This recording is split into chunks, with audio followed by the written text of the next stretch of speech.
सामाजिक समरसता का केंद्र होगा, उसका लोकार्पण और स्वदेश दर्शन योजना जो भारत सरकार की योजना है उसके अंतर्गत निर्मित एग्जीबिशन हॉल, इंटरप्रिटेशन सेंटर, इनका लोकार्पण आपके कार्यक्रमों द्वारा होना है। मैं अत्यंत आदर और विनम्रता के साथ माननीय राष्ट्रपति महोदय से अनुरोध करूंगा, कृपया बटन दबाकर इन दोनों परियोजनाओं का लोकार्पण करें। माननीय राष्ट्रपति महोदय, वो समय है, ये वो समय है जिसके साक्षी हम सब बनना चाहते हैं। हेलो भैया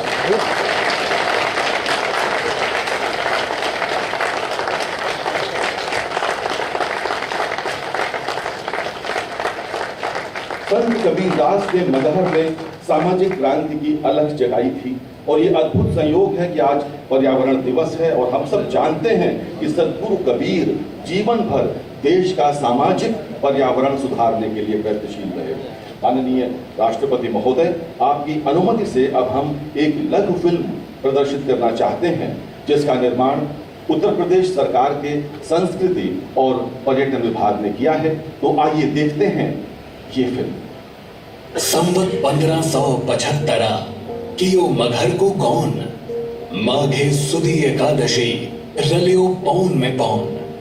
ये दोहा कहानी कहता है उस संत की अंतिम गाथा की जो महात्मा है, जिन्होंने एक अंधविश्वास को समाप्त करने के लिए ऐसी जगह प्राण त्यागने का संकल्प लिया जो उनके जन्म स्थान से कोसों दूर थी और ऐसी मान्यता थी यहाँ पर मरने वाले व्यक्ति को नरक प्राप्त होता है।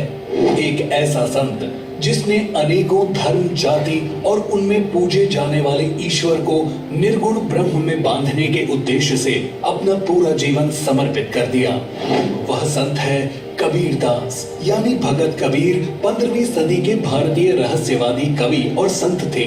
संत कबीर ने समाज में व्याप्त कुरीतियों, अंधविश्वास, पाखंड पर करारा प्रहार किया। उनके दोहों में पूरी मानव जाति के कल्याण का मार्ग छिपा हुआ है। भारत के माननीय प्रधानमंत्री श्री नरेंद्र मोदी जी की प्रेरणा एवं उत्तर प्रदेश के यशस्वी मुख्यमंत्री योगी आदित्यनाथ जी के दिशा निर्देश अनुरूप संत कबीर जी की निर्वाण स्थली मगहर जनपद संत कबीर नगर में संस्कृति विभाग उत्तर प्रदेश द्वारा संत कबीर अकादमी का निर्माण कराया गया है।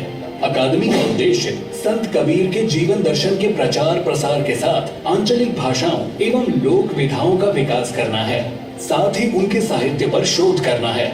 यह एक ऐसा संस्थान है जहां देश विदेश से शोधार्थी यहां आकर उनके बारे में अध्ययन और शोध कर सकेंगे। संत कबीर अकादमी की डिजाइन एवं आर्किटेक्चर गंगा जमुनी तहजीब से प्रेरित है। अकादमी लगभग 3 एकड़ में बनाई गई है, जिसमें ऑडिटोरियम, पुस्तकालय व वाचनालय, प्रशासनिक भवन, हॉस्टल, म्यूरल गैलरी, अधिकारियों एवं कर्मचारियों के रहने के लिए आवास का निर्माण किया गया है। परिसर में पर्यावरण की दृष्टि से लैंडस्केप एरिया भी तैयार किया गया है। संपूर्ण परिसर में कबीरदास जी की पंक्तियां उल्लेखित की गई हैं, जो जनमानस के लिए शिक्षा और आकर्षण का केंद्र बनेंगी। उनके गठन और निर्माण की दृष्टि से संत कबीर अकादमी एक अनोखी एवं अद्वितीय अकादमी के रूप में आपके सम्मुख प्रस्तुत है। संत कबीर के दर्शन एवं आंचलिक भाषाओं व लोक विधाओं के प्रचार प्रसार और गौरवपूर्ण उद्देश्य को प्राप्त करने के लिए आगे सतत अग्रसर रहने का संकल्प हमारी प्रतिबद्धता है। संस्कृति और पर्यटन का विकास संत कबीर नगर को बनाते हैं खास। सद्गुरु कबीर साहब और गुरु गोरखनाथ की पीठ का सह संबंध प्राचीन काल से रहा है और गोरख तलैया और उसके इतिहास से हम सब भली भांति परिचित हैं। यह अद्भुत संयोग है कि गोरक्ष पीठाधीश्वर योगी आदित्यनाथ जी महाराज उत्तर प्रदेश के लोकप्रिय मुख्यमंत्री इस समय मगहर में इस पवित्र आयोजन में हम सबके मध्य उपस्थित हैं। मैं उनसे अत्यंत विनम्रता पूर्वक अनुरोध करता हूं, कृपया अपने उद्बोधन के लिए पधारें। माननीय मुख्यमंत्री महोदय।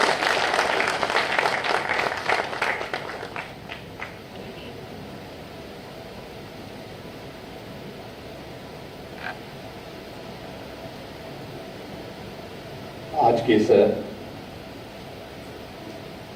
गरिमापूर्ण समारोह में अपना मार्गदर्शन प्रदान करने के लिए उपस्थित देश के महामहिम राष्ट्रपति जी, प्रदेश की माननीय राज्यपाल श्रीमती आनंदीबेन पटेल जी, उत्तर प्रदेश सरकार में मेरे सहयोगी मंत्री पर्यटन और संस्कृति विभाग के मंत्री श्री जयवीर सिंह जी, लोकप्रिय सांसद श्री प्रवीण कुमार निषाद जी, लोकप्रिय विधायक श्री अंकुर तिवारी जी,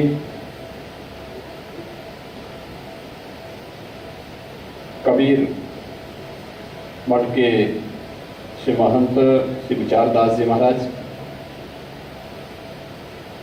हमारे सभी माननीय जनप्रतिनिधिगण, जनपद संत कबीर नगर से जुड़े हुए सभी गणमान्य महानुभाव और उपस्थित भाइयों बहनों,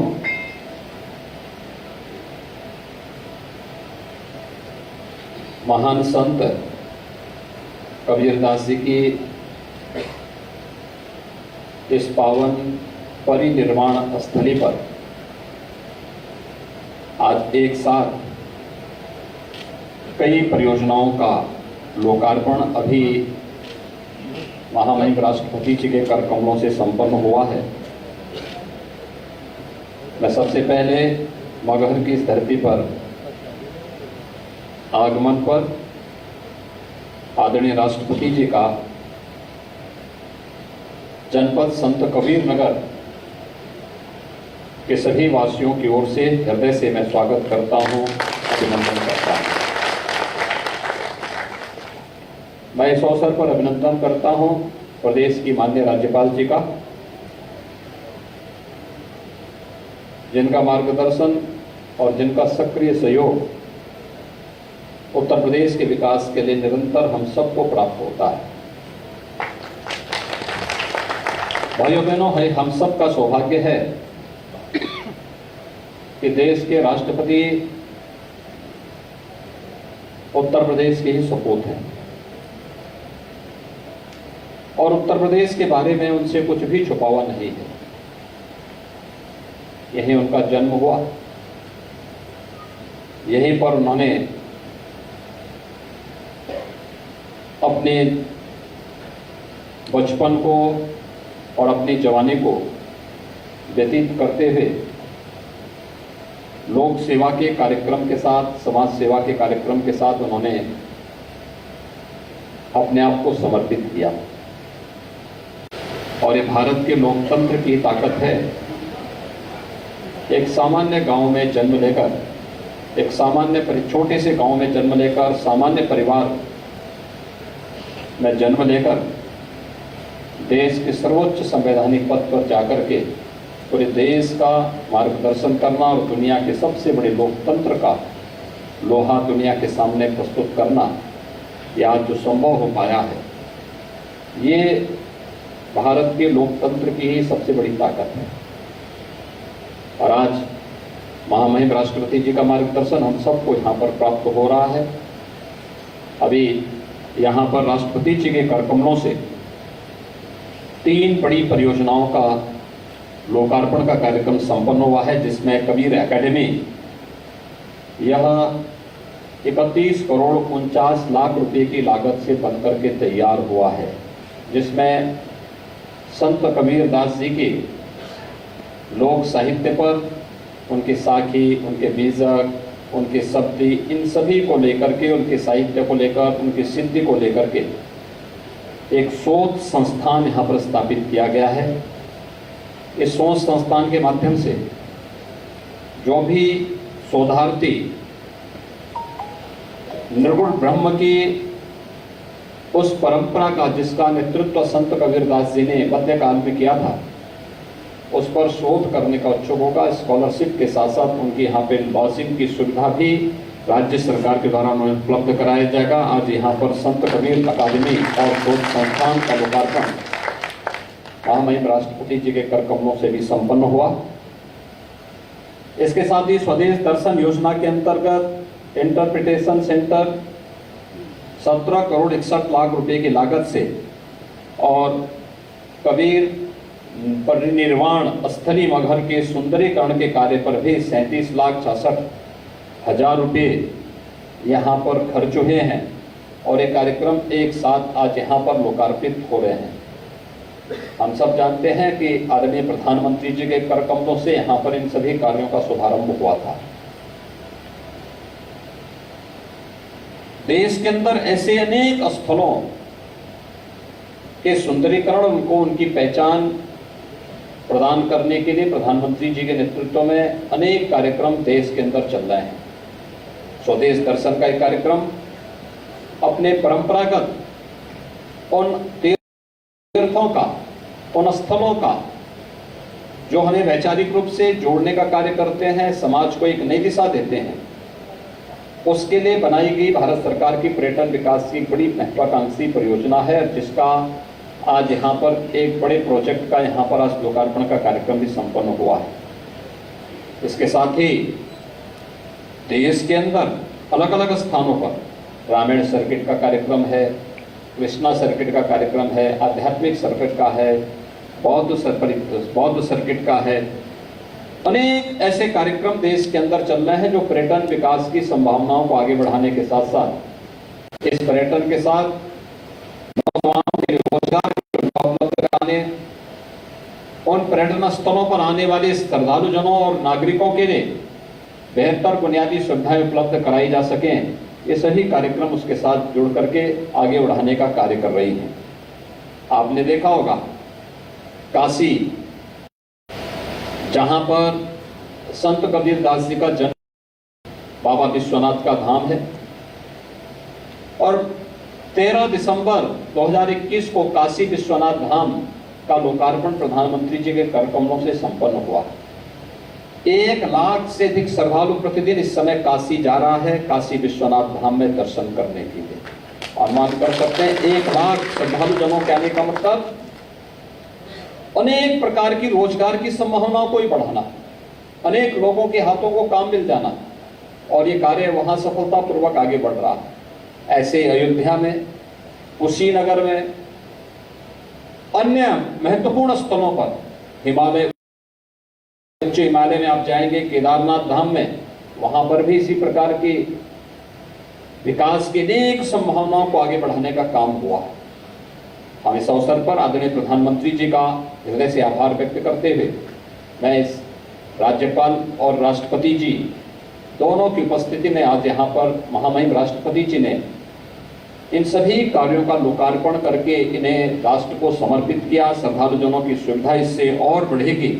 मैं इसके लिए जहाँ आप महामहिम राष्ट्रपति जी का और माननीय राज्यपाल जी का हृदय से आभार व्यक्त करता हूँ, वहीं आप सबको, पूरे संत कबीर नगर जनपद के वासियों को और इस संत कबीर की परंपरा से जुड़े हुए सभी संतों को भी इस अवसर पर मैं हृदय से बधाई देता हूं, अपनी शुभकामनाएं देता हूं। मित्रों, आज विश्व पर्यावरण दिवस भी है। हमारे संतों ने, हमारे ऋषियों ने, हमारे महापुरुषों ने हमें सदैव पर्यावरण के साथ मिलकर के आगे बढ़ने की प्रेरणा दी है। मुझे आज बस प्रसन्नता है इस बात की, आज से 5 साल पहले मगहर से बहने वाली आमी नदी अत्यंत प्रदूषित थी। इस सीजन में जब हम लोग आते थे तो बदबू आती थी, पानी एकदम काला था। लेकिन आज मुझे प्रसन्नता है कि जो एक व्यवस्थित कार्य योजना यहाँ के लिए बनाई गई, आज पानी एकदम साफ था। कारण है अब प्रदूषण से मुक्त हो गई है आमी नदी। हमारा प्रयास होना चाहिए, जैसे आमी नदी प्रदूषण से मुक्त हुई है।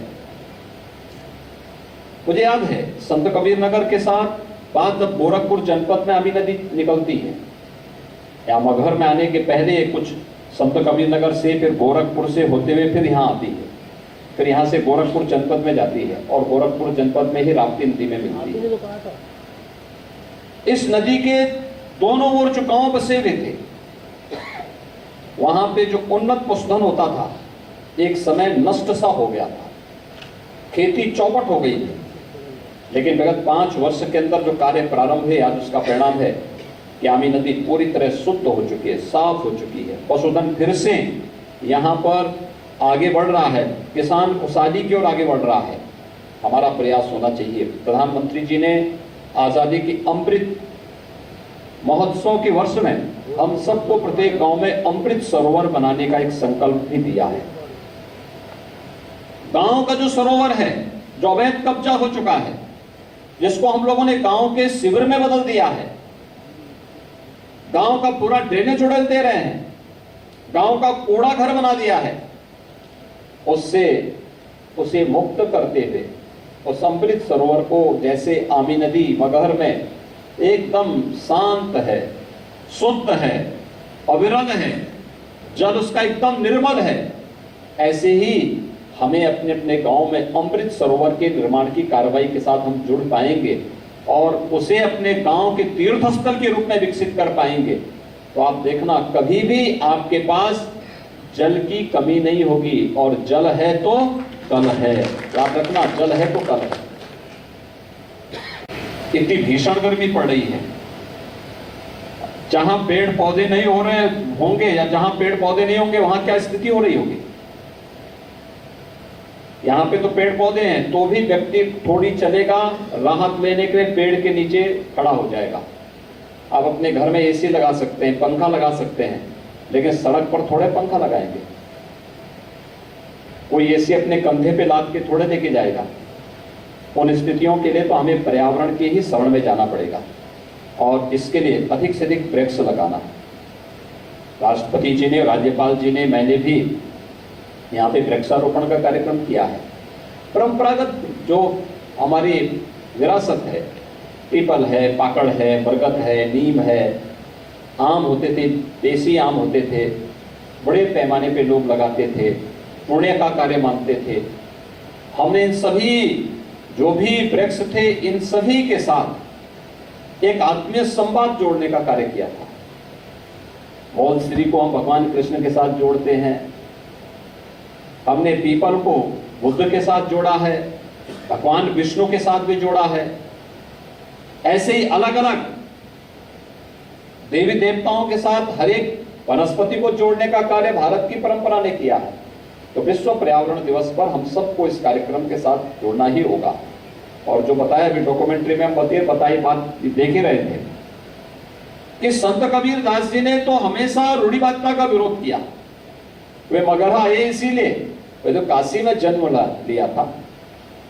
अपने अंतिम समय में उनको मगहर आने की आवश्यकता नहीं थी, लेकिन एक रूढ़िवादिता के खिलाफ उन्होंने आवाज उठाई थी कि जो कहते थे कि मगहर में आने पे नरक मिलता है, उन्होंने कहा चलिए मैं उसी नरक की तरफ जाता हूं, और यहाँ उन्होंने स्वर्ग बना दिया।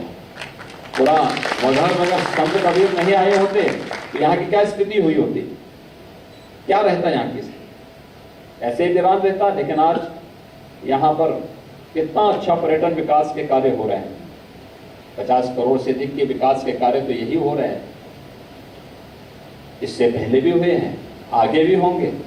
ये लगातार चल रहा है, चलने वाली एक निरंतर प्रक्रिया है। लेकिन हमें भी अपनी जिम्मेदारी को समझना ही पड़ेगा, और जिम्मेदारी को समझते हुए उसी कर्तव्य के प्रति आगाह किया था संत कबीर दास जी ने। काल करे सो आज कर, आज करे सो अब। यानी कार्य को टालने की आदत नहीं डालनी है। जो कार्य करना है उसमें कोई टाल वटोर नहीं हो सकता है। जो कल करना है वो आज ही करो, और जो आज करना है उसको अभी शुरुआत कर दो। आप बहुत सारे लोग होते हैं मुहूर्त देखते, जब कार्य को टालने की उनकी नौबत आती तो फिर उसके बाद मुहूर्त निकालने लगते, साहब अब इस समय में करूंगा, फलाने समय करूंगा। उसके अब फालतू बैठा है, गप्पे मार रहा है, लेकिन वह उसको टालने की जो आदत है, और टालने से समस्या का समाधान नहीं हो सकता है। कर्म के पथ पर चल करके ही हम इस कार्यक्रम को आगे बढ़ा सकते हैं, अपने समाज को, अपने प्रदेश को, अपने देश को आगे बढ़ा सकते हैं। और प्रधानमंत्री जी ने अमृत महोत्सव वर्ष में हम सबको इसी एक लक्ष्य के साथ जोड़ने के लिए कहा है कि अमृत काल आगामी 25 वर्षों का एक टारगेट हमें तय करना होगा। हमें अपने गांव को, अपने कस्बे को, अपने जनपद को, अपने प्रदेश को और अपने देश को कहां ले जाना है, हर एक नागरिक इस संकल्प के साथ जब जुड़ेगा तब इस लक्ष्य को हम प्राप्त कर सकते हैं।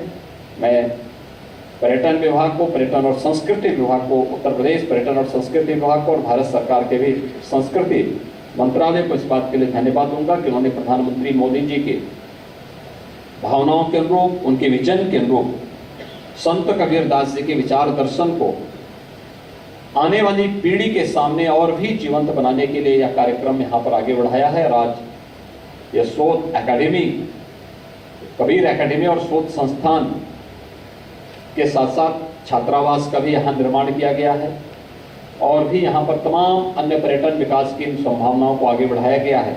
ये सभी कार्यक्रम आगे बढ़ेंगे और यह जो पूरा क्षेत्र है यह विकास की एक नई ऊंचाइयों को छूता हुआ अनेक श्रद्धालुओं को अपनी ओर आकर्षित करने में से सफलता प्राप्त होगी। मैं एक बार फिर से महामहिम राष्ट्रपति जी का, प्रदेश के महामहिम राज्यपाल जी का हृदय से आभार व्यक्त करते हुए आप सभी को, यहाँ के जनप्रतिनिधियों को, यहाँ के महंत जी को, संत कबीर दास जी की परंपरा में जो हमारे संत जन हैं, इन सब को और संत कबीर नगर जनपद वासियों को मैं इस अवसर पर हृदय से बधाई देता हूँ, अपनी शुभकामनाएं देता हूँ। और उस पूज्य संत को जिन्होंने आज से 600 वर्ष पहले लोगों की चेतना को जागरूक करके उन्हें समाज और व्यावहारिक जीवन जीने की एक नई प्रेरणा प्रदान की थी, उनके श्री चरणों में कोटि कोटि नमन करते हुए आप सबके प्रति मैं अपनी शुभकामनाएं देता हूं। धन्यवाद। जय हिंद। बहुत बहुत धन्यवाद माननीय मुख्यमंत्री महोदय। संत की प्रवृत्ति अत्यंत सरल होती है, वो हमेशा दूसरों के कष्टों को दूर करने का प्रयास करता रहता है। कबीर सोई पीर है जो जाने पर पीर, जो पर पीर न जाने सो काफिर बेपीर। अब समय है अपनी सादगी के लिए विख्यात संत हृदय, सादा जीवन, उच्च विचार के आदर्शों को जीने वाले माननीय राष्ट्रपति महोदय के संबोधन का मैं अत्यंत आदर के साथ माननीय राष्ट्रपति महोदय को आशीर्वचन के लिए आमंत्रित करता हूं। माननीय राष्ट्रपति महोदय।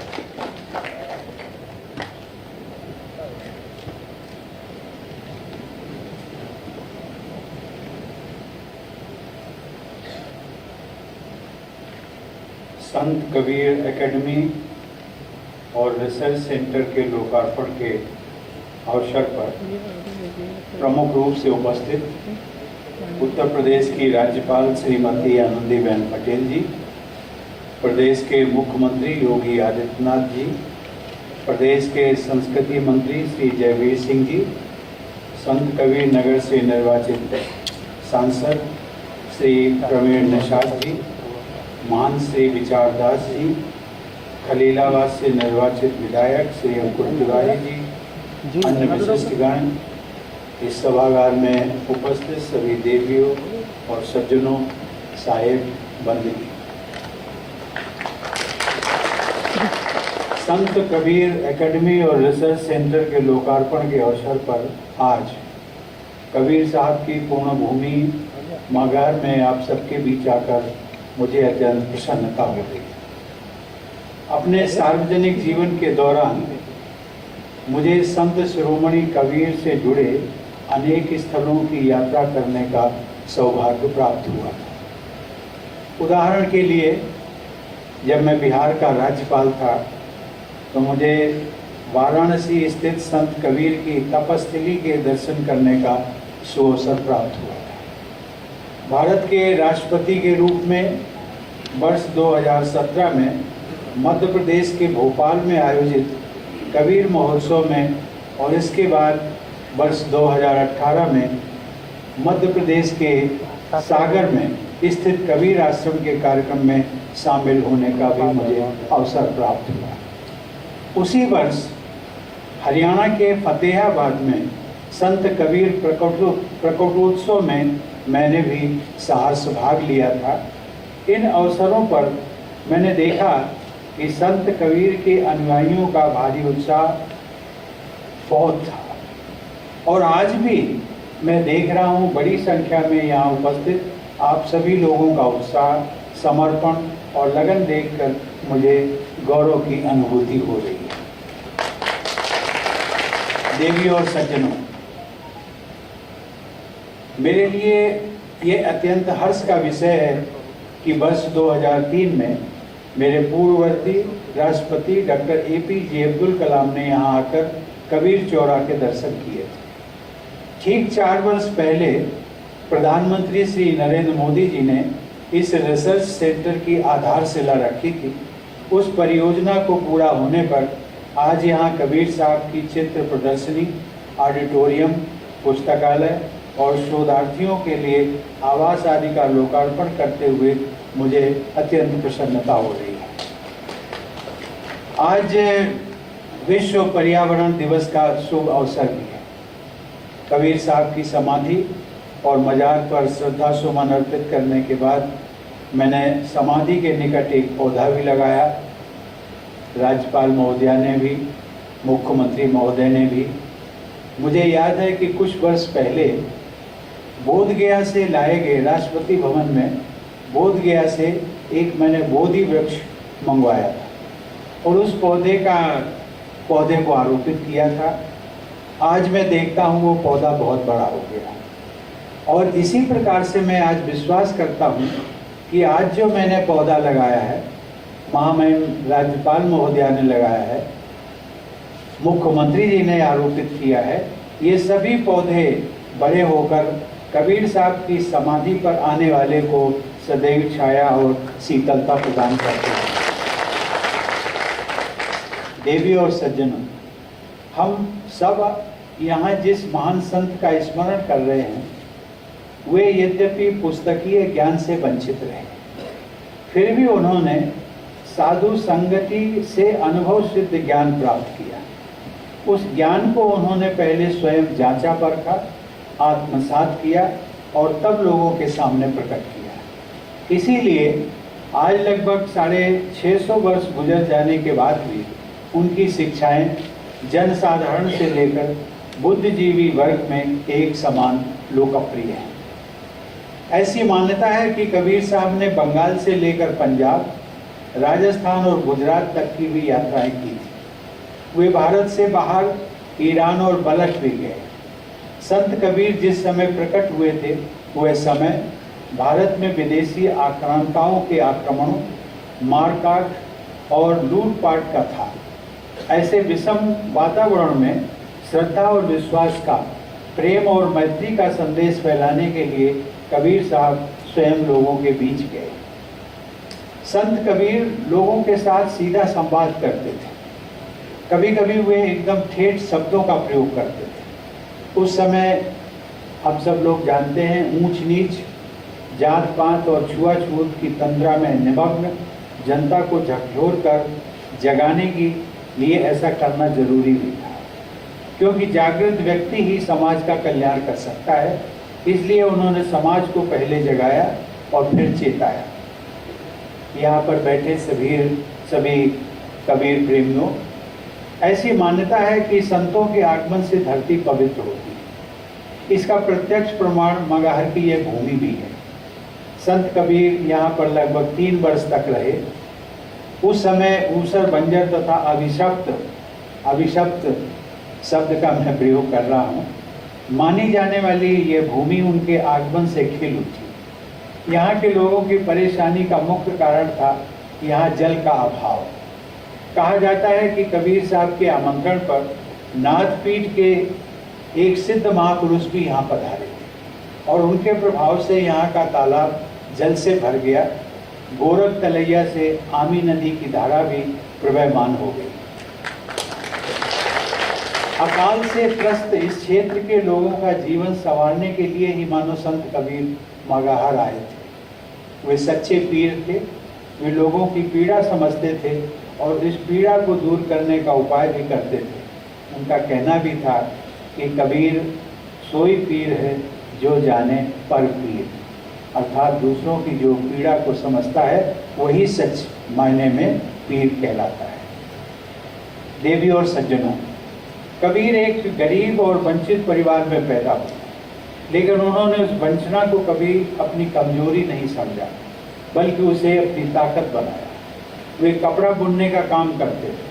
आप लोग जानते ही हैं कि अच्छा कपड़ा बुनने के लिए सूत, कताई और रंगाई से लेकर ताना बाना तैयार करने तक बहुत सावधानी और सजग रहना होता है। कबीर ने उस समय के विभाजित समाज में समरसता लाने के लिए सामाजिक मेलजोल की बारीक कटाई की, ज्ञान के रंग से सुंदर रंगाई की, एकता एवं समन्वय का मजबूत ताना बाना तैयार किया और समरस समाज के निर्माण की चादर बुनी।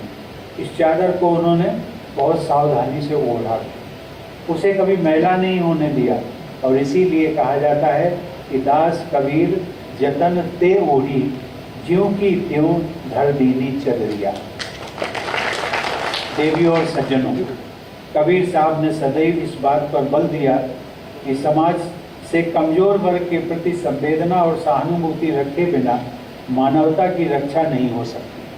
असहाय लोगों की सहायता किए बिना समाज में समरसता नहीं आ सकती। मनुष्य मात्र से प्रेम ही सच्चा मानव धर्म होता है।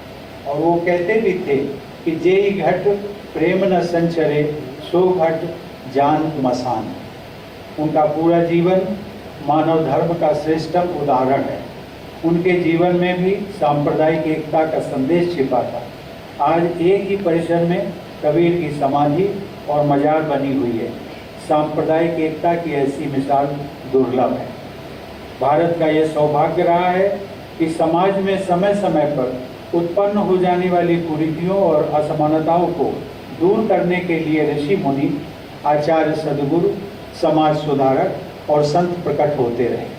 इसी परंपरा में संत कबीर ने अपने युग में प्रचलित अनेकानेक विचारधाराओं को समन्वित करके उन्हें सहज लोकवाणी में प्रस्तुत किया।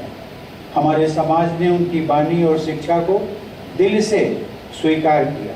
यह देश हमेशा ही अपने में सुधार के लिए तत्पर रहा है। इसी कारण जब दुनिया की अनेक बड़ी बड़ी सभ्यताओं का नामो निशान मिट गया, तब हमारा भारतवर्ष हजारों वर्ष की अटूट विरासत को लेकर आज भी अपने पांव पर मजबूती से खड़ा है। देवियों और सज्जनों, कबीर के समय में ऐसी मान्यता थी जिसका उल्लेख मुख्यमंत्री जी ने भी किया कि काशी में शरीर छोड़ने वाले लोग स्वर्ग में जाते थे और मगहर में मरने वाले लोग नरक में जाते। इस अंधविश्वास को झूठा साबित करने के लिए कबीरदास जी ने अपने अंतिम दिनों में मगहर चले आए। वो एक महान संत थे, सहज संत थे। सहज होना वास्तव में बहुत कठिन होता है। आसक्ति आसानी से नहीं छूटती। कबीर साहब कहते थे कि सहज सहज सब ही कहें, सहज न चीन्हे कोय, जिन सहजे विषया तजी, सहज कहीजे सोय। सही माने में जो उन्होंने संदेश दिया था वाराणसी से मगहर आकर के, वो संदेश एक यही था कि किसी स्थान पर रहने, निवास करने और वहाँ पर उसको कर्म भूमि बनाने मात्र से न तो आप स्वर्ग जा सकते हैं न नरक जा सकते हैं। ये सब कुछ निर्भर करता है आपके व्यक्तिगत आचरण पर। आपका आचरण अच्छा होगा तो आप किसी भी स्थान पर चले जाएंगे, वो स्थान भी स्वर्ग बन जाएगा। संत कबीर ये मानते थे कि ईश्वर कोई बाहरी सत्ता नहीं है, वो तो कण कण में व्याप्त है, उसे बाहर क्यों ढूंढा जाए, वह तो हमारे अंदर है। बिल्कुल उसी तरह जैसे कस्तूरी का वास हिरण की नाभि में होता है। कस्तूरी कुंडली बसे, मृग ढूंढे बन मान, ऐसे ही घट घट राम हैं दुनिया देखत नाय। कबीर ने समाज को समानता और समरसता का मार्ग दिखाया। उन्होंने कुरीतियों, आडंबरों और भेदभाव को दूर करने का बीड़ा उठाया और गृहस्थ जीवन को भी संतों की तरह जिया। निकट अतीत में वैसा ही जीवन संत रविदास और गुरु नानक ने भी व्यतीत किया। संत कबीर की पवित्र वाणी ने सुदूर पूर्व में श्रीमंत शंकर देव से लेकर पश्चिम में संत तुकाराम और उत्तर में गुरु नानक से लेकर छत्तीसगढ़ में गुरु घासीदास तक को प्रभावित किया। देवियों और सज्जनों, मुझे प्रसन्नता है कि राज्यपाल के रूप में उत्तर प्रदेश को श्रीमती आनंदीबेन पटेल का निरंतर मार्गदर्शन प्राप्त हो रहा है। वे संत कबीर की शिक्षाओं के अनुरूप अपने आचरण से सामाजिक कुरीतियों को मिटाने के लिए सजग प्रयास करती रही। वहीं मुख्यमंत्री योगी आदित्यनाथ जी भी एक और अंधविश्वास एवं गैर बराबरी को दूर करने के लिए निरंतर प्रयासरत हैं। और दूसरी ओर जन कल्याण के कामों में भी दिन रात जुटे रहते हैं। संयोग से आज योगी आदित्यनाथ जी का जन्मदिन भी, मैं उन्हें बधाई देता हूं और उन्हें उनके दीर्घायु और यशस्वी होने की कामना करता हूं। मुझे विश्वास है कि उनके नेतृत्व में उत्तर प्रदेश राज्य विकास और समरसता के पथ पर मजबूती से आगे बढ़ता रहेगा। मेरी शुभकामनाएं आप सबके साथ हैं। धन्यवाद। जय हिंद। कृपया खड़े हो जाएं।